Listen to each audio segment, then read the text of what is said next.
I would like to give Your Majesties title is Emperor of Heaven. Never stop singing. Go, play, go. You again.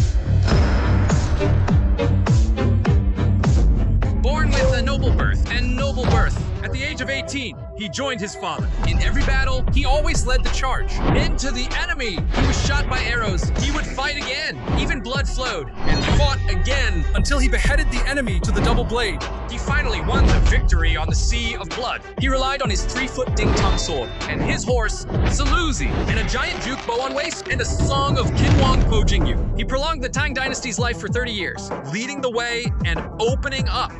Erlang, I grant you the title of general. Ask Li Shimin the credentials for dominating the world. What is it exactly? It was because of his unparalleled courage. He personally led the Dadang Zhuangji attack, traveling over 200 miles without food for 2 days. In 3 days without armor, he broke through 8 enemy lines and returned victorious, capturing tens of thousands. He also rode alone on Baimang Mountain to test the enemy. And at the 5 prison pass he fought one by one and killed 2 with 1. He finally defeated 100,000 and defeated the 2 kings of Qin.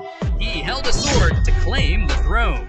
I want to unite all the troops. Although he was not the founding emperor, but in the hearts of people, the Li family of the Tang Dynasty was him, not his father Li Yuan. For the emperor, when a subordinate has no more promotions, you either kill him or you vacate the throne. Life is at stake. Let's do it now. Let's fight. To the death. On the 3rd day of June 9th year, Prince Li Shimin, with son Wuji, Yuchagang, Qin Shubao, and others, at Zhuanwu Gate, he killed his 2 elder brothers to force his father abdicate the throne. Eventually, Li Shimin ascended the throne. He was Emperor Taizong, Jingguan era, but not long after he ascended, the Eastern Turkic Khan Jili sent an army of 100,000 southward to Fanjing. But Li Shimin did not take the newly acquired country and the lives of the people of Chang'an.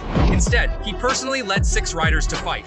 Stopped the Turkic army of 100,000 on the Waishui River. Li Shimin went alone, faced the Jili Khan. He cut a white horse oath with temporary shame to bring long-term development to the Tang. But in Li Shimin's heart, this move was a stain on the Tang. He must use the head of Jili Khan to exchange, to trade. I want to see Jili personally surrender to me. 3 years later, the Tang Dynasty was prosperous, and the previous disgrace. It was time to settle the score. Li Shimin appointed Li Jing as the minister, as the commander with tens of thousands. Not only did he destroy the Eastern Turks, but also the Western Turks.